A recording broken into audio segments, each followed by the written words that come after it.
ពុងចូលក្នុងបានទៀតដើម្បីនេះទៅកាត់ស្រូវយ៉ាងនេះនេះបលាលូនេះបលាលូឆក់មកបងវីដេអូនេះឲ្យដល់ពុកម៉ែបងប្អូនស្រែចម្ការជាពិសេសអ្នកធ្វើស្រែប្រាំងហើយជាពិសេសបន្ថែមបន្តិចនោះគឺអ្នកដែលកំពុងតែកណ្ដុរកាត់ស្រូវជួបវិបត្តិទៅលើសត្វកណ្ដុរបំផ្លាញកាត់បំផ្លាញស្រូវទូបីប្រើមធ្យោបាយណាដាក់អង្គប់ក្តីដាក់តាក់ក្តីដាក់ថងកាត់ថងបាំងក្តីដែលដាក់មិនជាប់នោះសូមឲ្យវីដេអូនេះទៅដល់គាត់ក្តីបថារបស់ខ្ញុំគឺសូមឲ្យវីដេអូនេះទៅដល់គាត់នៅនឹងដៃខ្ញុំនេះគឺផលិតផល Curate គឺជាផលិតផលមួយដែលប្រើប្រាស់រូបមន្តដើម្បីបណ្ដេញសត្វកណ្ដុរបាញ់ភ្លាមដេញបានភ្លាមមិនចាំស្អីទេបាញ់ភ្លាមដេញបានហើយមិនត្រឹមតែកម្ចាត់សត្វកណ្ដុរទេនៅដៃខ្ញុំនេះគឺអាចកម្ចាត់សត្វល្អិតចង្រៃមួយចំនួនទៀតផងបាទដូចជាស្រឹងជញ្ជក់ដូចជាមមាញថ្នោតដូចជាតកៅចោះរុំតកៅមូស្លឹកទាំងអស់ហ្នឹងបាញ់ហើយដាច់ផ្ងាតងស្អាតណាស់បាទបាញ់ហើយដាច់បងប្អូនអាចមើលស្រែនេះបានគឺបាញ់ហើយបានផលភ្លាមមិនត្រឹមតែប៉ុណ្ណោះវាជួយទប់ស្កាត់ឧបសគ្គមិនឲ្យសត្វនឹងចូលមកបំផ្លាញស្រូវរយៈពេល15ថ្ងៃ14-15ថ្ងៃបាញ់ហើយវាកម្ចាត់បានភ្លាមហើយបញ្ជាក់ម្ដងទៀតគឺទប់ស្កាត់បាន15ថ្ងៃមួយដបនៅដៃខ្ញុំនេះកន្លះលីត្រនេះបាញ់បានរហូតដល់ទៅ1ហិកតាឯណោះចំណាយអស់តែ65000តែប៉ុណ្ណោះមិនដល់12 13 18 19000ដោយឆ្នាំដទៃទេឈ្មោះគូគួននៅភូមិឃុំភូមិវត្តលកាត់អូម៉ាល់ក្រុងសេរីសុភ័ណ្ឌខេត្តបាត់ដំបងវ៉ាជា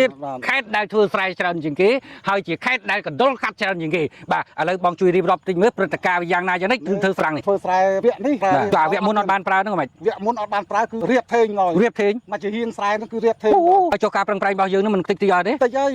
ដោយបាត់ចម្រៀងគេថាក្នុងមហត្តាណាចូល6 7តោនទៅបានជាតែ3តោនជាងអីបាត់ជាងពាក្យកដាលបាទហើយដល់ពេលប្រើអាយួរថងនេះនេះខ្ញុំអាហ្នឹងអីគេ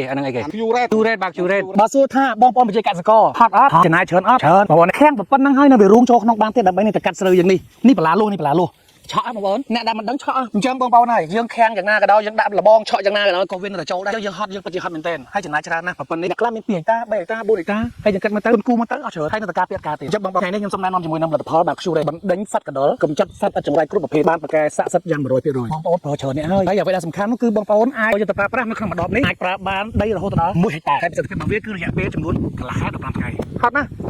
តែយ៉ាងនេះតែមិនបាច់ដែរទេបាញ់ភ្លាមដឹងភ្លាមជើងពុកម៉ែបងប្អូនដែលកំពុងតែជួបវិបត្តិដោយសារសត្វកណ្ដុរបំផ្លាញជើងចូលមកខមមិននៅ page របស់យើងឬក៏អញ្ជើញទម្លាក់លេខទម្លាក់ទីតាំងដើម្បីឲ្យភ្នាក់ងាររបស់យើងបានចូលរួមជួយដោះស្រាយសូមជឿទុកចិត្តលើកជួយរ៉ាត់ចោះបាទទិញទៅប្រើភ្លាមការពារត្រូវបងប្អូនបានភ្លាមបាទ